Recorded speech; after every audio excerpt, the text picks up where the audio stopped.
तो अगर आप लोग सैलरीड इंडिविजुअल हैं और आप लोगों का पीएफ कटता है एंड आप लोगों को बहुत सारे डाउट हैं इसके रिलेटेड कि हमें कैसे पेंशन मिलेगी नहीं मिलेगी, ये पीएफ जो हमारा कट रहा है ये हमें कैसे मिलेगा, हमें इसका क्या एडवांटेज है, ईपीएस हमारा कट रहा है कैसे मिलेगा, तो ये सारी जो भी आपके लोगों के डाउट्स हैं इस वीडियो में हमने पूरी कोशिश की है इसको कवर करने की। तो इस वीडियो को पूरे एंड तक देखिएगा so that you will get some gainful insights from this video. So without any further delay, let's start this video. सबसे पहले हम बात करते हैं ईपीएस के बारे में कि ईपीएस क्या होता है एंड पीएफ और ईपीएस दोनों ही क्या होते हैं। तो सबसे पहले सपोज एक इंडिविजुअल है जो जॉब कर रहा है जिसकी सैलरी बेस्ड है, तो उसके केस में जो एक ऑर्गेनाइजेशन होती है, गवर्नमेंट का बेसिकली एक रूल है कि जो आपका जो एम्प्लॉयर होगा वो आपका पीएफ काटेगा, यानी कि जो पीएफ जो होता है वो कटता है हमारा 12% ऑफ अवर बेसिक सैलरी। ठीक है, ये जो पीएफ कटता है 12% of basic salary that is completely born by the employee. That means अगर मेरा 12% पीएफ कट रहा है तो वो मेरी सैलरी का पार्ट है, वो मेरी बेसिक सैलरी का 12% कटेगा। सिमिलरली जो 12% होता है वो एम्प्लॉयर भी आपका डिडक्ट करता है, वो एम्प्लॉयर की तरफ से पे किया जाता है। अब जो 12% एम्प्लॉयर आपको पे करता है, जो कंट्रीब्यूट करता है ईपीएफ में, उस 12% में से 8.33% जो होता है वो होता है ईपीएस, यानी कि वो कंट्रीब्यूशन जाता है टुवर्ड्स एम्प्लॉय पेंशन स्कीम की तरफ, एंड बाकी का जो 3.67% होता है वो जाता है आपका ईपीएफ की तरफ। दैट मीन्स कि 12% of my basic salary will go into EPF and plus 3.6% of the payment which is done by the employer will go into EPF, and बाकी का 8.33 जो है वो जाएगा हमारा EPS के अंदर। तो उस जैसे हम बोलते हैं एम्प्लॉय पेंशन स्कीम, और वही एम्प्लॉय पेंशन स्कीम जो होती है हमें after the age of 58 years वो हमें एज अ पेंशन जो है वो मिलती है। तो ये तो होता है हमारा ईपीएस का फंडा। अब इस बेसिकली जो ईपीएस का हमारा ये जो भी फंडा है इसके अंदर ना कुछ चेंजेस हुए हैं आफ्टर सितंबर 2014, बेसिकली आफ्टर 1 सितंबर 2014 इसमें गवर्नमेंट ने कुछ चेंजेस किए हैं। अब वो चेंजेस क्या हैं?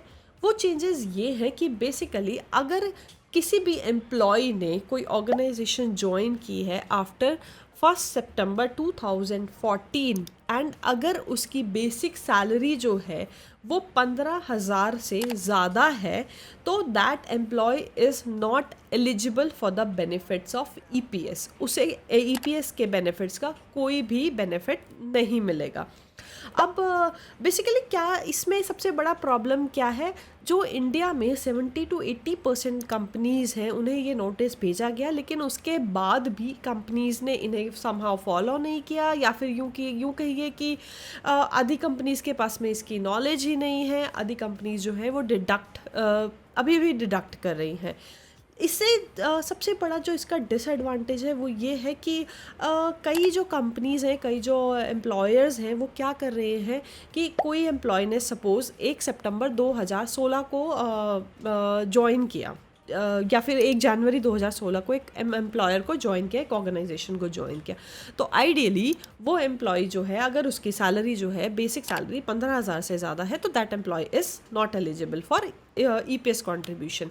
अब ऑर्गेनाइजेशंस क्या कर रही हैं? इसके बावजूद भी ऑर्गेनाइजेशंस उसका EPS amount which is 8.33% of their basic salary उसे डिडक्ट कर रही हैं एंड उसे ईपीएफओ की वेबसाइट पे ईपीएफओ में सबमिट कर रही हैं।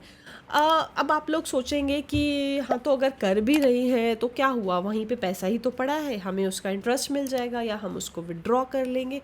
एंड यहीं पे ही जो है सबसे बड़ा कैच आता है हमारा, जो ईपीएस का जो पैसा होता है, बेसिकली ईपीएस के पैसे के ऊपर आपको कोई भी इंटरेस्ट नहीं मिलता है। That means EPS is 0% interest payable. EPS में जितना भी कंट्रीब्यूशन 8.33% का गया है वो सारा जो है आपको एज अ पेंशन मिलता है after the age of 58 years, अगर आप उसके लिए एलिजिबल हैं तो। बट अगर आप उसके लिए एलिजिबल ही नहीं थे, दैट मीन्स अगर आपका जो एलिजिबिलिटी क्राइटेरिया था, दैट मीन्स अगर सपोज आपने 2015 में ज्वाइन किया है तो आपकी सैलरी, बेसिक सैलरी जो थी वो 16,000 रुपये थी, दैट मीन्स आपने तो एलिजिबिलिटी क्राइटेरिया ही फुलफिल नहीं किया उसका ईपीएस का। लेकिन आपकी जो कंपनी है वो आपका ईपीएस कट कर रही है और वो ईपीएफओ के पोर्टल में डिपॉजिट कर रही है, तो उसका मतलब ये है कि जो वो कट कर रही है वो सारा पैसा वहाँ पे एक्यूमुलेट होता जा रहा है 0% इंटरेस्ट के ऊपर। वो 60 साल तक वहीं पे पड़ा रहेगा, आपको ना तो उसके ऊपर कोई इंटरेस्ट मिलेगा, ना ही आप उस पैसे को विड्रॉ कर सकते हैं। Yes, this is the second catch here, ना तो इंटरेस्ट मिलता है, ना ही आप उस पैसे को विड्रॉ कर सकते हैं। अगर आप ईपीएफओ की वेबसाइट पर जाएंगे एंड उसको विड्रॉ करने की कोशिश करेंगे, you can not do that, क्योंकि आप उसके लिए एलिजिबल ही नहीं थे। अब बात आती है कि अगर आप उसके लिए एलिजिबल नहीं हैं तो आपको क्या करना चाहिए ऐसे केस में। ये जानने के लिए इस पूरी वीडियो को एंड तक देखिएगा। लेकिन सबसे पहले हम बात करेंगे कि जो एलिजिबल है उसको ईपीएस का पैसा कैसे मिलता है। सपोज़ मैं एलिजिबल हूँ, मैंने 2012 में एक कंपनी ज्वाइन किया एंड मैं एलिजिबल हूँ ईपीएस कंट्रीब्यूशन के लिए। मेरी कंपनी के पास अथॉरिटी है कि भैया मेरा 8.33% कट कर दो और डाल दो ईपीएफओ में एंड मुझे पेंशन मिलेगी। तो ये क्राइटेरिया, कितनी पेंशन मिलेगी, कैसे मिलेगी, कितनी मिलेगी, इसका क्या रूल है, इसके लिए मैं आपको एक स्क्रीन शेयर करती हूँ। वेट,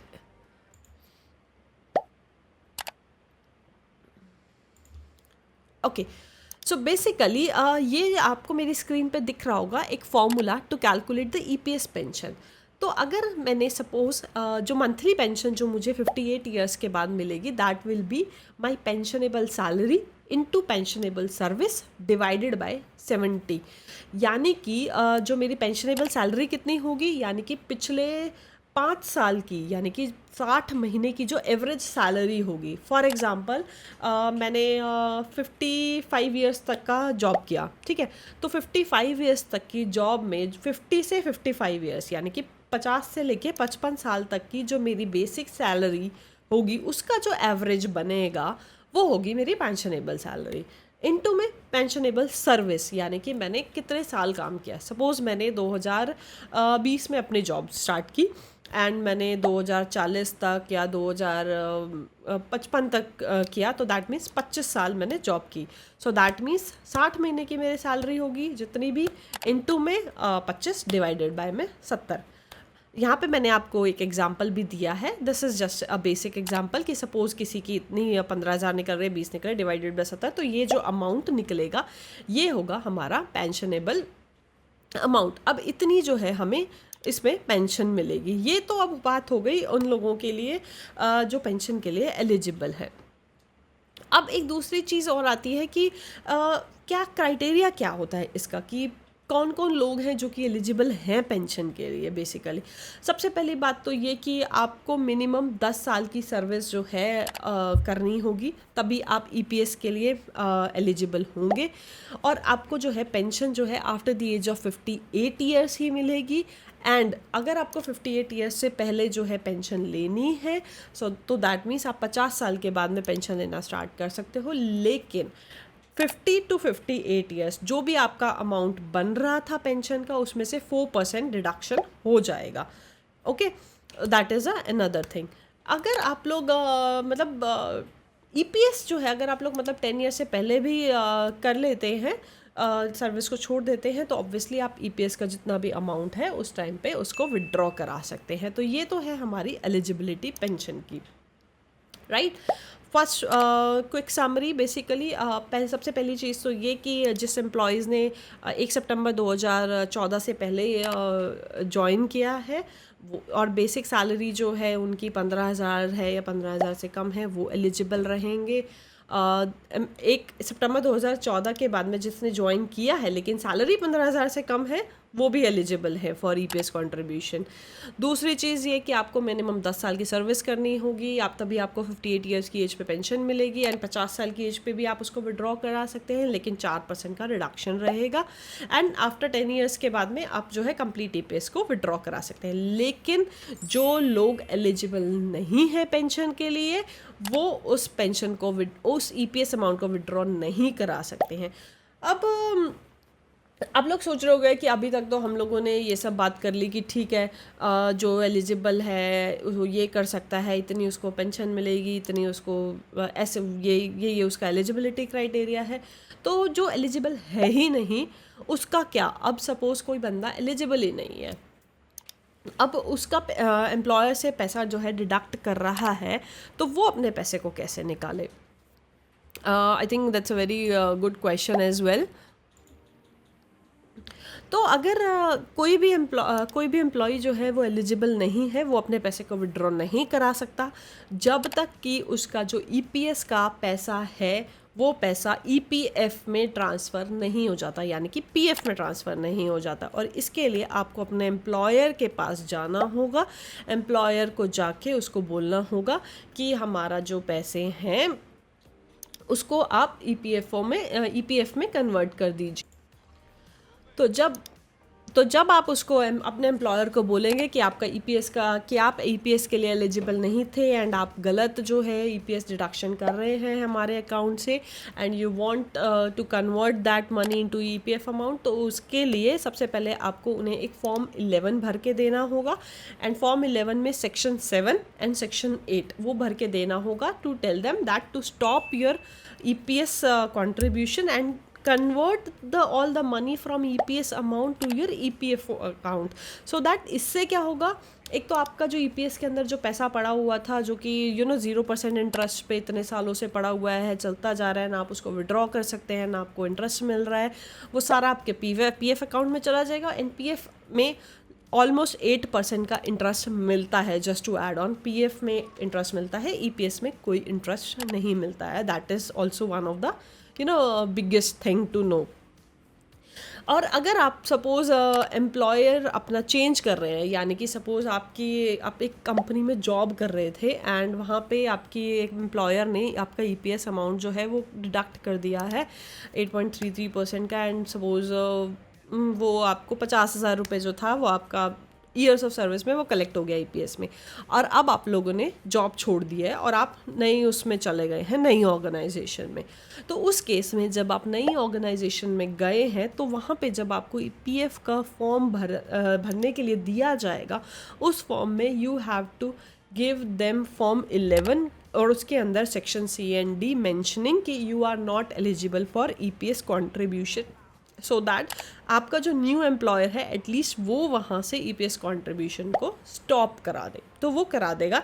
लेकिन पिछले वाला जो एम्प्लॉयर है उसके पास जो आपका पैसा पड़ा हुआ है वो आपको उसी से ही कराना होगा, वो एम्प्लॉयर ही उसको पीएफ में कन्वर्ट कराएगा एंड तभी आप उस पैसे को विड्रॉ कर सकते हैं। Otherwise there is no other way to withdraw it, government can not help it, क्योंकि गवर्नमेंट ने ये चीज़ जो है ऑलरेडी सर्कुलेट कर दी है। तो आप लोग भी एंड एक चीज़ और, जो बेसिकली अगर आपको अपना जो पैसा है ईपीएस का जो सपोज़ ये जब जो भी सारा तामझाम है ये प्रोसेस जब हो जाती है, आपको अपना ईपीएस का जो भी पैसा है जो एक्चुअल में आप विड्रॉ कराना चाहते हैं वो आप कैसे कराएंगे, उसके लिए आपको एक फॉर्म 10C भर के देना होगा।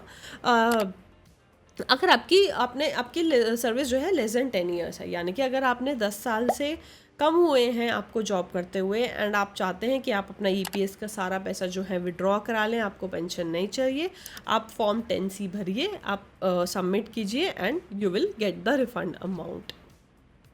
So that was all about your EPS contribution. And इसके लिए आप लोग को सबसे पहली चीज़ जो क्या करनी है वो ये करनी है, आप लोग अपने देखिए कि आप लोगों ने कब, आपकी डेट ऑफ ज्वाइनिंग कब थी, एंड आप लोग उसके लिए एलिजिबल हैं या नहीं हैं। अगर एलिजिबल नहीं है तो आप ईपीएफओ की वेबसाइट पे जाइए, ईपीएफओ की वेबसाइट में देखिए कि एम्प्लॉय कंट्रीब्यूशन तो हो रहा होगा, एम्प्लॉयर कंट्रीब्यूशन में क्या एम्प्लॉयर ईपीएस में पैसे डाल रहा है, even if you are not eligible. अगर डाल रहा है तो you have to tell the employer कि you are not eligible. And अगर आपको इस चीज़ में डाउट है कि आप एलिजिबल हो, आप एलिजिबल नहीं हो, तो ये चीज़ आप अपने एम्प्लॉयर से भी चेक कर सकते हैं। अब उन्हें, अपने जो एचआर्स हैं उन्हें मेल कीजिए, उनसे पूछिए कि क्या आप एलिजिबल हैं।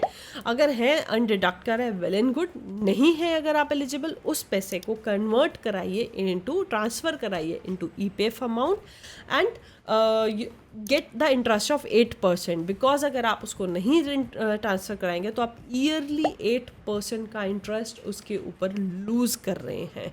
That is biggest loss I think for the people who don't know. क्योंकि अभी भी एज पर the survey almost 70% of the organisations जो हैं वो इस रूल को फॉलो नहीं कर रही हैं। वो अभी भी एम्प्लॉयज़ का पैसा जो है वो ईपीएस में कट कर रही हैं, even if they are not eligible. And the worst part is कि मैक्सिमम लोगों ने अभी तक जो है अपने ईपीएस को ऑब्वियसली विड्रॉ नहीं कराया है, तो उन्हें उस रूल्स के बारे में भी नहीं पता है।